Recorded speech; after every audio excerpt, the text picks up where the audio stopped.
নমস্কার। লক্ষ্মী ঝাঁপির এক জমজমাট পর্বের রিভিউ নিয়ে আমি তোমাদের সামনে চলে এসেছি। তো আজ কিন্তু ঝাঁপি তার বুদ্ধি দিয়ে তার এটিএম মেশিন খুঁজে বের করে নেবে, সঙ্গে টাকাও পেয়ে যাবে। হুম আর সময় মতো সাপোর্ট করবে ঝাঁপিকে দীপ। চলুন আমরা এমনটাই দেখতে চলেছি। তো দেখে ফেলি আজকে রিভিউতে কিভাবে ঝাঁপি তার এটিএম মেশিন খুঁজে পাচ্ছে, আর এটাও বুঝে যাচ্ছে যে এর পেছনে কার মাথা আছে। চুনির গায়ে হলুদ কিন্তু শুরু হয়ে গেছে। তো ছেলে সেই বৌদি এসেছে গায়ে হলুদ লাগাতে, আর বলছে, বাবা ছেলের গায়ে হলুদ লেগে তো রং একেবারে ফেটে পড়ছে, এবার তো ছেলে তোমাকে দিয়ে লিখিয়েই নেবে, এরকম কথা বলছে। এটা শুনে ঝাঁপি অবাক হয়ে যায়। মনে মনে বলছে, এই মহিলার কথা যেন আলাদাই রকম, কীরকম টাইপের যেন কথা বলে। প্রথম থেকে এর কথাবার্তা আমার ভালো লাগে না। আর ওই দৃশ্য, মানে ওর দেওরের সাথে একসাথে দেখেছিল, ওই দৃশ্য তো কিছুতেই আমার চোখ থেকে যাচ্ছে না। এই সময় আমার এত বড় একটা খারাপ দুর্দশা হলো যে আমি তো ওই নীলাভবাবু সম্পর্কে খোঁজ খবরই নিতে পারছি না। না, আমাকে খোঁজ খবরটা নিতেই হবে। ঠিক সেই সময় ওই ছেলের বৌদি বলছে, আচ্ছা আপনাদের বাড়িতে এরকম মনমরা হয়ে আছে কেন? সবাই সবাই মুখ গম করে আছে, নাকি বউয়ের টাকা চুরি হয়েছে বলে বাড়িতে মেয়ের বিয়েতে কোনো আনন্দই হবে না? তখন ঝাঁপি বলছে, সরকার বাড়ি অত দুর্দশা আসে নাই। তো এবার কাসাই বলছে, হ্যাঁ আমরা আছি আর নাচ গান হবে না, এটা হতে পারে? সরকার বাড়িতে নাচ গান হবে না? এই বলে সবাই মিলে তখন মানে গায়ে হলুদ মাখাচ্ছে চূর্ণীকে, আর সবাই মিলে খুব করে নাচ গান করছে। নাচ গান করতে করতে আবার অনেকক্ষণ ধরে নাচ গান করতে করতে আবার মানে ঝাঁপিকে ইচ্ছে করে চূর্ণীরা একটু হালকা করে ধাক্কা দিয়েছে, আর দীপ তাকে সামলে নিয়েছে। তো দুজন দুজনের দিকে তাকিয়ে আছে। আর দিদাদের খুব আনন্দ। দিদা চূর্ণী, মানে ঠাম্মি আর কি, ঠাম্মি চূর্ণী কাঁসাই এরা সব চোখে চোখে দেখে, মানে সবাই এক একজন এক একজনকে যে বাহ খুব ভালো করেছে সেরকম একটা দেখাচ্ছে আর কি। এরপরে ঝাঁপির কাছে ফোন আসে, ঋষভ ফোন করেছে, ব্যাংকে আবার ঝামেলা হচ্ছে। ঝাঁপি বলছে, উফ আর আমি পারি নাই, ঠিক আছে আমি এক্ষুনি আসছি। এই বলে ঝাঁপি যখন বেরোচ্ছে, কাঁসাই বলছে, কি রে কোথায় যাচ্ছিস এখন? বলে, আর বলো না, যেটা ভয় পেয়েছিলাম সেটাই হচ্ছে।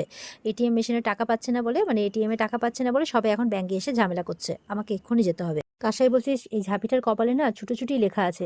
ভাগ্যিস তাও চুন্নিটা জানতে পারিনি, না হলে আজকে বিয়ে, ওর বিয়ের দিন ওর মনটা খারাপ হয়ে যেত, চিন্তায় পড়ে যেত, তাই বলছে। ওদিকে তো ঝাঁপির অফিসে বিশাল গন্ডগোল চলছে। সব মানে লোকজন এসে টাকা পাচ্ছে না, টাকা তুলতে এসছে, কে 10,000 তুলতে এসছে তাকে বলছে 5,000 দিবে। তো প্রচুর ঝামেলা করছে। আপনারা কি মজা পেয়েছেন? একটা ব্যাংক খুলেছেন, ব্যাংকে টাকা রাখতে পারেন না। আর ওদিকে আবার ঝুমা দর্শকদের মধ্যে দর্শকদেরকে আরো উত্তেজিত করে তুলছে। বলছে যে, আমরা কি দাঁড়িয়ে থাকবো? আমাদের সময়ের কোনো দাম নেই? টাকা নেই তো ব্যাংক খুলেছেন কেন? আবার যাও বা এটিএম খুলেছেন, সেখানেও টাকা নেই? হ্যাঁ, কি পেয়েছেনটা কি? এরকম উল্টোপাল্টা কথা বলে দর্শকদের আরো উত্তেজিত করে দিচ্ছে। তখন ওখানে তো ঋষভ তখন বাকিদের বলছে, প্যানিক করলে চলবে না, সিচুয়েশন আউট অফ কন্ট্রোল হতে পারে, আমাদেরকে শান্ত থাকতে হবে। তখন সেখানে ঝাঁপি আসে। ঝাঁপি সবাইকে সামলানোর চেষ্টা করলেও কেউ কিন্তু ঝাঁপির কথা শুনছে না। তো এবার ঋষভের সাথে আলোচনা করছে যে সমস্ত ফান্ড তো এটিএম মেশিনের জন্য দিয়ে দেওয়া হয়েছে, আর এখানে তো মানে এমার্জেন্সি ফান্ড কিছু বেঁচে নেই, এমনকি আমার পার্সোনাল অ্যাকাউন্টেও এমন কিছু টাকা নেই যে আমি দেবো।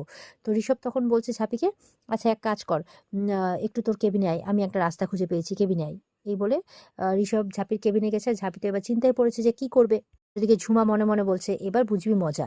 আর সঙ্গে সঙ্গে তখন রনিতকে ফোন করে জানিয়েছে যে এখানে সিচুয়েশন কি চলছে। মানে একদম রনিতের কথা মতো, কথা অনুযায়ী ঝুমা এখানে কাজ করছে। ও তো পরিষ্কার বলছে, এদিকে যতক্ষণ না পর্যন্ত চুন্নির বিয়েটা শেষ হচ্ছে, ঝাঁপিকে ওদিকে ফাঁসিয়ে রাখ, তাই বলছে। এবার ঋষভ কথা বলছে ঝাঁপির সাথে। ঝাঁপি বলছে, কি যে করি, আমার পার্সোনাল অ্যাকাউন্টেও তো অত টাকা নাই, আমি তো সব টাকা ইনভেস্ট করে ফেলেছি এটিএম এর পেছনে। তো ঋষভ বলছে, আমি জানি জানি, দেখ আমার পার্সোনাল অ্যাকাউন্টে 10 লাখ টাকা মতো আছে, আমি সেই টাকাটা তুলতে যাচ্ছি, তাহলে আজকের মতো সিচুয়েশনটাকে পার করা যাবে। বলে, কি বলছিস? তুই কেন টাকা দিবি? বলে, কেন? আমি কি এই ব্যাংকের কেউ নই? আমি তো এই ব্যাংকের সিইও নাকি? আমারও তো কিছু দায়িত্ব আছে। তাছাড়া আমি তো তোর বন্ধু, আর বন্ধু হয়ে বন্ধুর পাশে দাঁড়াবো না তো কি করে কি হবে? তো ঝাঁপি বলছে, তা বলে তুই? বলে, হ্যাঁ একদম কথা বলিস না, আমি টাকাটা তুলে আনছি। তখন দীপ চলে আসে। দীপ বলছে, তার কোনো প্রয়োজন হবে না, আমি আপাতত কন্ডিশনটা সামলানোর জন্য 10 লাখ টাকা মতো নিয়ে এনেছি। তো ঝাঁপি বলছে যে, তুমি আমাকে দিলে, তো থ্যাংক ইউ গো। তো দীপ চুপ করে আছে। আর ঋষভ মনে মনে বলছে, এই তো ঝাঁপির বিপদে দীপ দেওয়ার পাশে দাঁড়িয়েছে, এটাই তো আমি চেয়েছিলাম। এইভাবেই ওদের মধ্যে দূরত্ব আস্তে আস্তে কেটে যাক। ঋষভ খুশি হয়েছে যে দীপ বিপদে ঝাঁপির পাশে দাঁড়িয়েছে। তো ঋষভ বলছে, আমি তাহলে অ্যাকাউন্ট ডিপার্টমেন্টে টাকাটা দিতে যাচ্ছি। তো ঋষভ চলে যায়। এবার দীপ বলছে, আচ্ছা পুলিশ কি বললো বলতো, কোনো খোঁজ খবর পেয়েছে? এই কথা বলতে না বলতেই কিন্তু পুলিশ, মানে সুকুমার বাবুর সাথে যে লেডি অফিসার থাকে সে এসেছে। বলছে, সুকুমার বাবু আসতে পারেননি, আমাকেই পাঠিয়েছেন। তো বলছে যে, আমরা আশেপাশের যত সিসিটিভি ক্যামেরা ছিল সব কিছুতে, আমরা সব কটাতে দেখেছি যে কোনো রাস্তা দিয়েই কিন্তু এটিএম মেশিনকে নিয়ে যাওয়া হয়নি। ঝাঁপি বলছে, এটা কি করে হতে পারে? আপনার ঠিক করে ইনভেস্টিগেশন করছেন না। বলছে, আপনি কোনো কিছু হলেই তো শ্রাবন্তী ম্যাডামকে ফোন করেন, আর তার কড়া ইনস্ট্রাকশন ছিল আমাদের উপর যে আমরা যাতে কেসটাকে ভালোভাবে দেখি। তার মতো করে আমরা কেসটাকে দেখেছি। তো আমরা ভালোভাবে খতিয়ে দেখেছি এটিএম মেশিনকে কোনো রাস্তা দিয়ে নিয়ে যাওয়া হয়নি।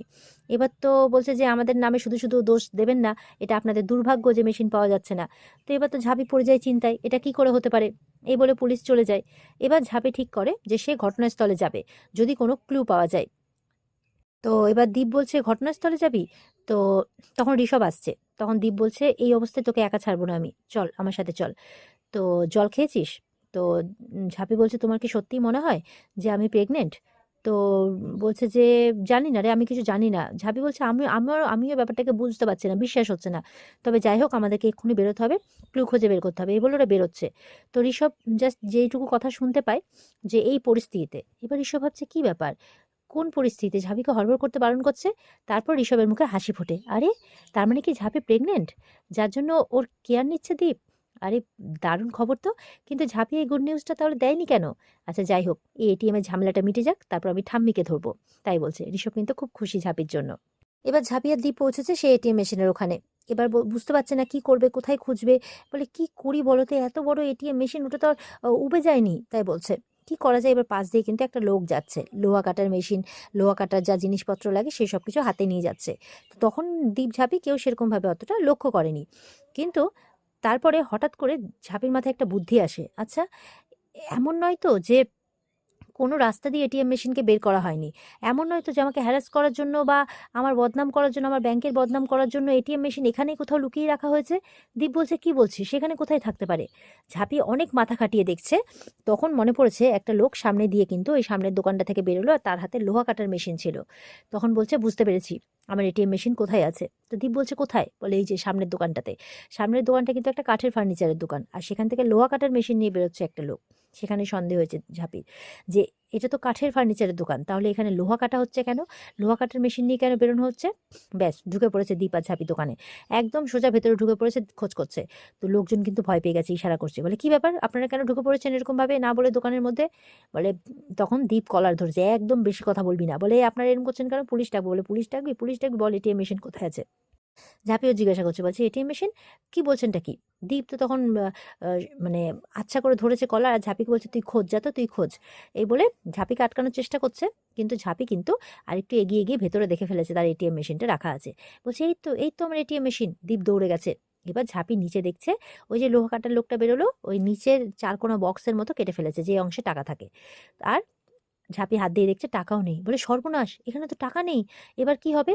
তো দীপ তো এবার সব কটাকে পিটাচ্ছে, বল বল ইয়ে কোথায়। ঝাঁপিও পিটাচ্ছে, বল বল টাকা কোথায় রেখেছিস, বল টাকা কোথায় রেখেছিস। বলে আমরা জানি না, যাই না, বল টাকা কোথায় রেখেছিস, না হলে কিন্তু অবস্থা খারাপ করে দেবো। এই বলতে বলতে দীপের মাথায় এবার বন্দুক ধরে নিয়েছে পেছন থেকে। বলে এবার তোরা ঠিক কর কে কার আগে মরবি।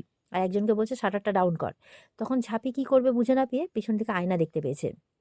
এবার আয়নার আলো, মানে আয়নাটা এমনভাবে ধরেছে যে আলোটা আয়না দিয়ে পুরো লোকটা চোখে গিয়ে পড়ছে। আর সেই সময় তো তার একটু নরমচরণ হয়ে যায়। সেই মুহূর্তে দীপ কিন্তু বন্দুকটা নিয়ে আবার সবার দিকে তাক করে ফেলেছে যে আমাকে গুলি করবি, তোদের সব কটাকে গুলি করে উড়াবো, বল বল টাকা কোথায় আছে, বল টাকা কোথায় আছে। কিছুতেই বলে না, কিছুতেই বলে না।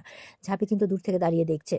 এবার একটা লোক সমান তালে কিন্তু একটা ড্রামের দিকে তাকাচ্ছে আর ঝাঁপির দিকে তাকাচ্ছে। ঝাঁপি কিন্তু খুব মানে শার্প দিমাগ, মানে ও লক্ষ্য করে ফেলেছে যে এই লোকটা বারবার করে ড্রামের দিকে কেন তাকাচ্ছে। আর লোকটাও বুঝে ফেলেছে যে আমাকে মনে হয় দেখে ফেলেছে আমি ড্রামের দিকে তাকাচ্ছি বারবার করে।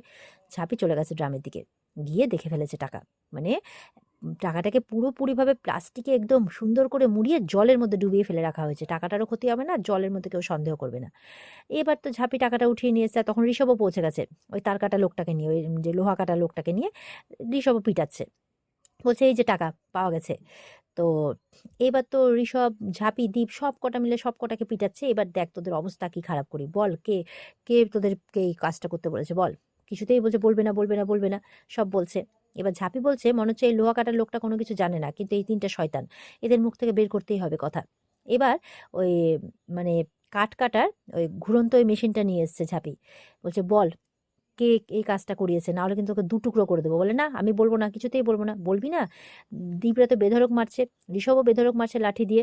ঝাঁপি বলছে বল, নাহলে দু টুকরো করে দেবো। সে থানাতে তো যাবেই, তো সাকরেতটা, কিন্তু তোকে কিন্তু আস্ত অবস্থায় নিয়ে যেতে পারবে না থানার লোক।